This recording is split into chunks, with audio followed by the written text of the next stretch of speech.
Forget everything you think you know about cold. The Ice Age wasn't just chilly, it was a brutally unforgiving era of survival, where a warm breeze was a fantasy, and every breath could be your last. Temperatures plummeted far below freezing, and it wasn't just for a season, it was the climate. The planet was locked in cycles of glacial dominance that stretched for thousands of years. Massive sheets of ice, some over 2 miles thick, swallowed entire continents. North America, Europe, and Asia were covered in ice so heavy it reshaped the land beneath it. Trees didn't grow, crops didn't exist. There were no cities, no roads, no corner stores, just wind, ice, and death. You wouldn't be sipping a latte while scrolling your feed. You'd be scrounging for dry moss to light a fire and hoping a saber-toothed cat didn't catch your scent. And yet, humans lived. Not only did they survive, they thrived. In their own way, they migrated, adapted, and endured conditions modern people would consider unbearable.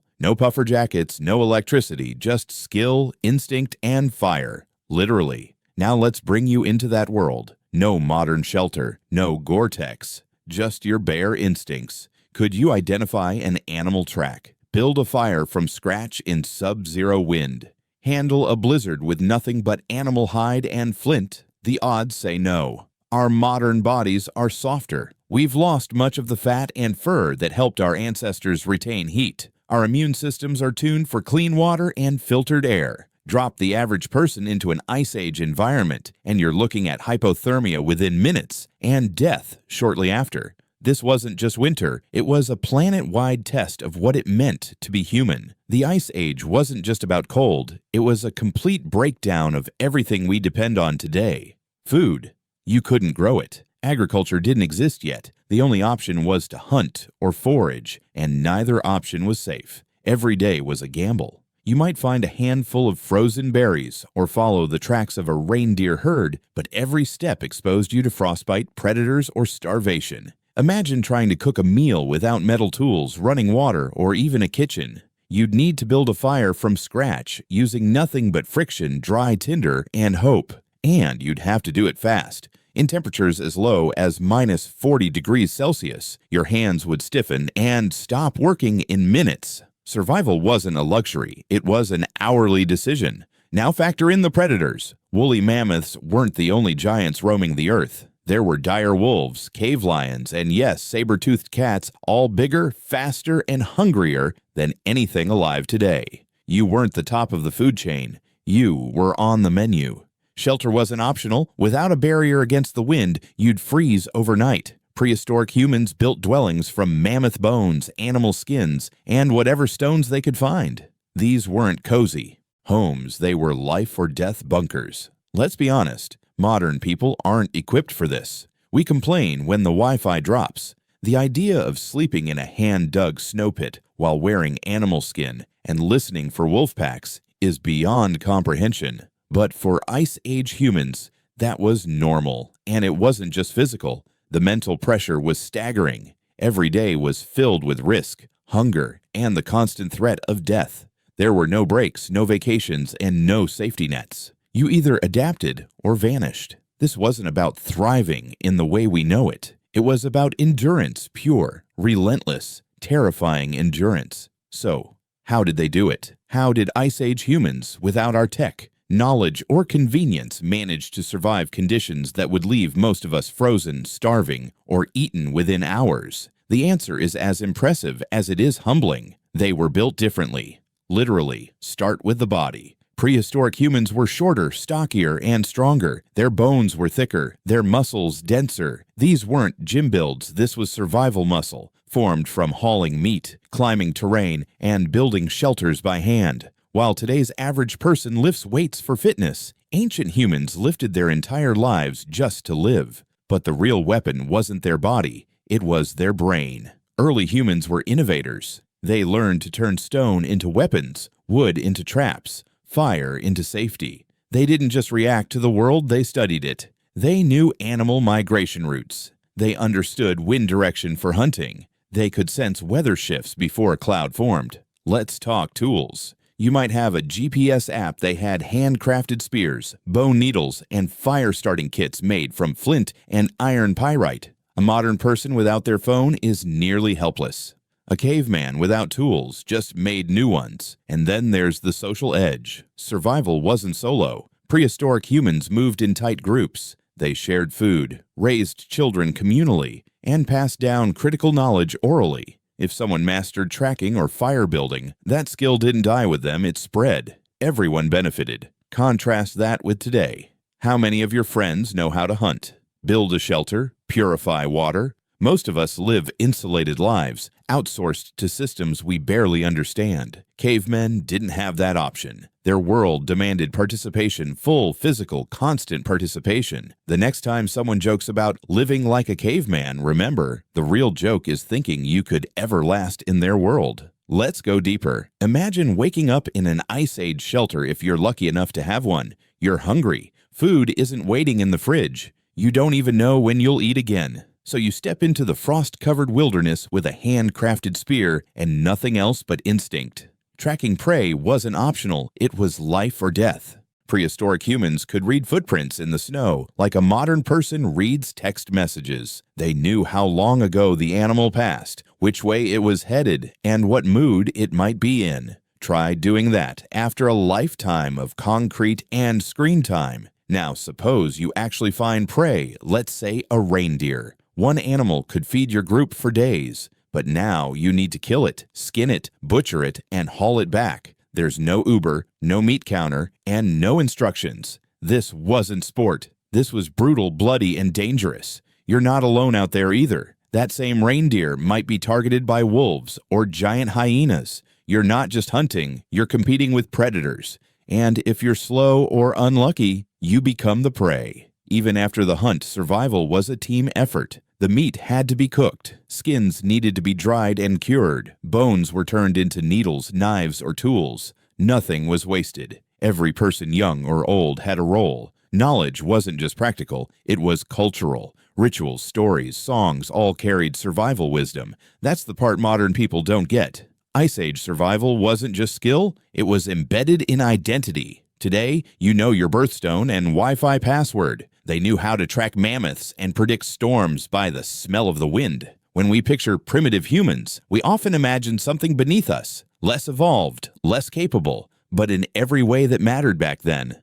They were more. What if some of the answers to modern problems were buried in the snow of the past? The further we look into Ice Age survival, the more we realize ancient humans knew things we've forgotten, things that once kept them alive in the harshest conditions Earth has ever known. Let's start with food. Today, we debate keto versus vegan versus paleo, but Ice Age humans didn't have the luxury of choice. Their diet was optimized by necessity. They consumed high-fat, high-protein meals from animals like mammoths, reindeer, and bison, organs, bones, and marrow. They used it all. They didn't just survive on meat, they thrived on it. Science now shows that these nutrient-dense parts of animals were critical for brain development and energy in freezing climates. Then there's fire. It wasn't just for warmth, it was protection, light, a cooking tool, and a psychological weapon against fear. Many groups likely had rituals around fire-making, passing down techniques that balanced spark, oxygen, and fuel like sacred recipes. Today, most people wouldn't know where to begin without matches or a lighter, but back then, knowing how to make fire was life. Ice Age humans also had an intimate understanding of their environment. They recognized weather patterns, animal behavior, and the rhythms of the land. They could read the snow, feel the air pressure shift, and react accordingly. These weren't just instincts, they were learned skills, passed down over generations through oral storytelling, practice, and shared experience. Even their tools held hidden genius. Take the atlatl, a spear-throwing device used long before the bow and arrow. It increased throwing power and distance dramatically. That's not brute force, that's physics. We think of ourselves as advanced, but maybe we're just comfortable. Ancient humans didn't need smartphones to be smart. They lived in constant contact with the natural world, and everything they learned was earned through survival. So the real question is, how much have we lost? Let's talk about something we rarely associate with prehistoric life: community. Modern people think of cavemen as isolated or savage lone figures battling the wild. But Ice Age humans were deeply social. Their survival depended on it. They hunted in groups, cared for the sick, and likely formed emotional bonds as strong as ours today, if not stronger. Archaeologists have found burial sites that suggest something profound. Early humans mourned their dead. They painted bones with red ochre, arranged bodies with care, and even placed tools or ornaments beside them.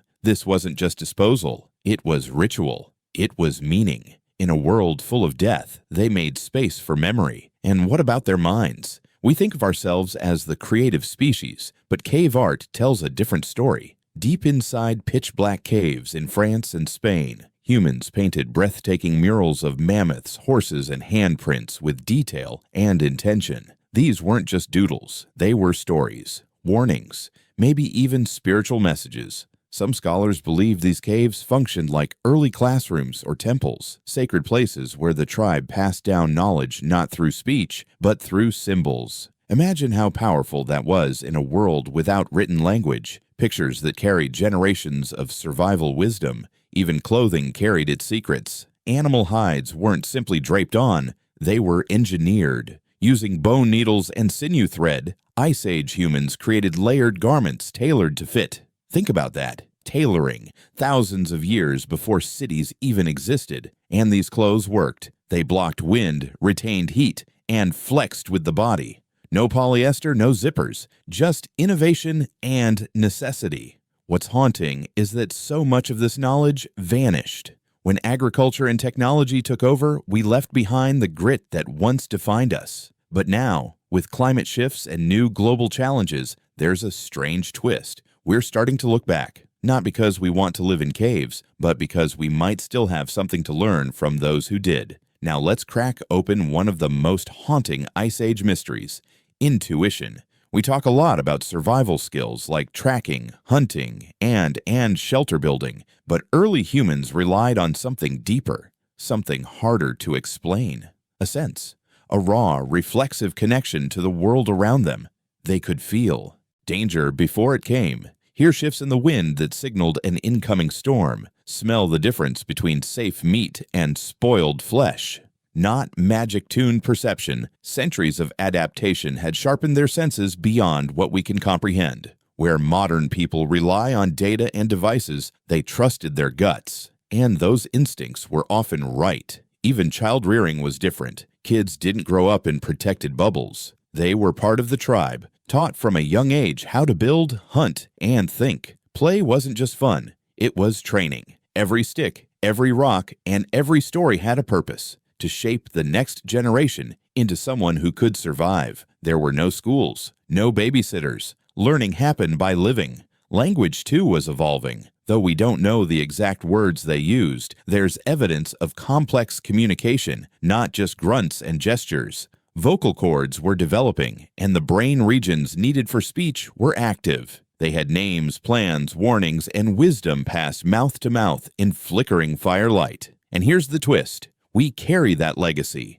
Inside your DNA are the echoes of these survivors. The reason your heart races in the dark. Why do sudden noises startle you? Why do certain smells trigger ancient emotions? It's not random. It's remembered. Modern life numbs those instincts, but they're still there, dormant, not dead. Ice Age humans didn't just teach us how to survive, they are us. Beneath the hoodies and headphones, the blood still remembers the cold. So next time you walk outside and feel the wind shift, pay attention. That ancient part of you is still listening, and it might know something you've forgotten. Before temples, before holy books, before names like Zeus, Shiva, or Odin, there was fire. And fire was God. To the Ice Age mind, fire wasn't just a tool, it was alive. It moved, it breathed, it consumed. It gave light in endless night, warmth in killing cold, and safety in the jaws of chaos. One wrong step and it burned. One missed ember and you froze. Fire was both punishment and salvation. No wonder they treated it with awe. But fire wasn't the only force they feared. Thunder cracking across a frozen sky. Earthquakes splitting the earth under their feet, mysterious deaths in the night. These were more than natural events. To early humans, they were signs, warnings, the first whispers of something greater. And from those whispers came the first gods, or at least the idea of gods. We don't have their scriptures, But we have the signs. Burial sites show careful positioning, red ochre paint, symbolizing blood or rebirth, and grave goods meant for a journey beyond. Why bury the dead with tools, beads, or bones unless you believed in something after? Caves, too, may have been sacred. The paintings found deep within them weren't placed for decoration. Some required crawling hundreds of feet in total darkness, torches flickering, hearts pounding, just to leave a mark. That effort wasn't casual. It was ritual. It was worship. Some researchers believe Ice Age people thought caves were portals, entrances to the spirit world, the belly of the earth, a place where the living and dead could meet.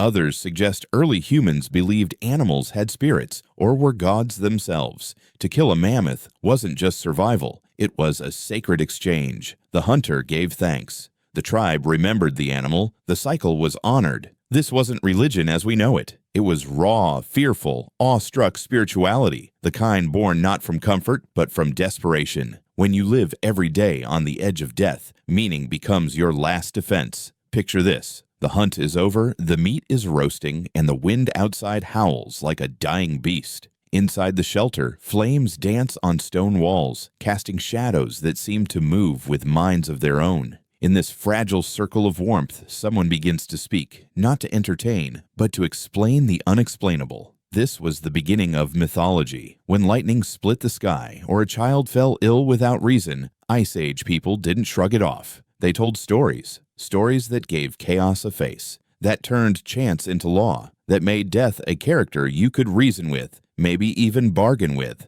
And these weren't bedtime tales. They were instruction manuals for survival. You see, myth wasn't fiction back then. It was a way to understand the brutal world. If the stars moved in patterns, maybe they were ancestors watching. If the bear returned each season, maybe it was a spirit testing your worth. The line between reality and belief was thin, or maybe it didn't exist at all. And these stories weren't kept in books. They lived in memory, in song, in ritual dances under the moon. Every elder was a living library, every scar a piece of evidence. Forget a myth, and you might forget how to survive. Now let's talk symbols. Early humans etched marks into bones, stones, and cave walls, repeating shapes like spirals, zigzags, or handprints. These may have been more than art. They could have been prayers, spells, warnings. Even calendars are tied to animal migrations or the moon's cycle. Some of these symbols appear across continents, suggesting something universal in the Ice Age human mind. It's tempting to think of them as primitive.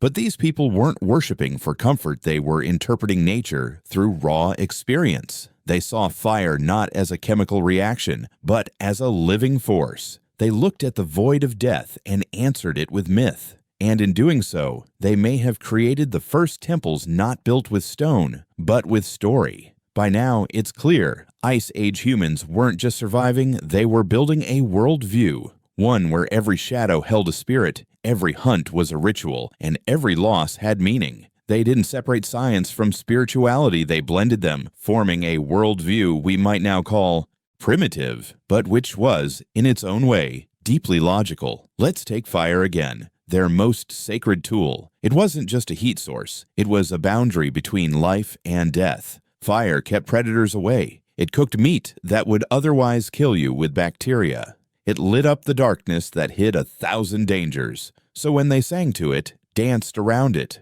or offered bones to it, they weren't being naive. They were honoring the thing that kept them alive. Their gods had teeth, and their prayers had purpose. Consider the moon and stars. In a world without light pollution, the sky was a living map. The changing moon may have guided hunting cycles, menstruation, and migration. Constellations became stories, passed through generations as both myth and navigation. In a sense, they created the first calendars carved not in stone, but in memory and sky. Burial practices give us even more insight. Some graves were shallow, some deep, and some lined with red ochre, a pigment symbolizing blood, life, or rebirth. Tools were buried with the dead. Was it superstition, or belief in an afterlife where one would need tools to hunt and survive again? Either way, it points to a powerful truth. These people didn't just live moment to moment. They imagined tomorrows, even after death. And here's the twist. The myths may not have been wrong. Not literally, perhaps, but symbolically. Because what they believed gave them the strength to face unimaginable fear. When you think of religion or faith today, remember it began not in books, but in caves, around fires, in whispers shared under the stars. Before gods were worshipped in temples, they were feared in the wind.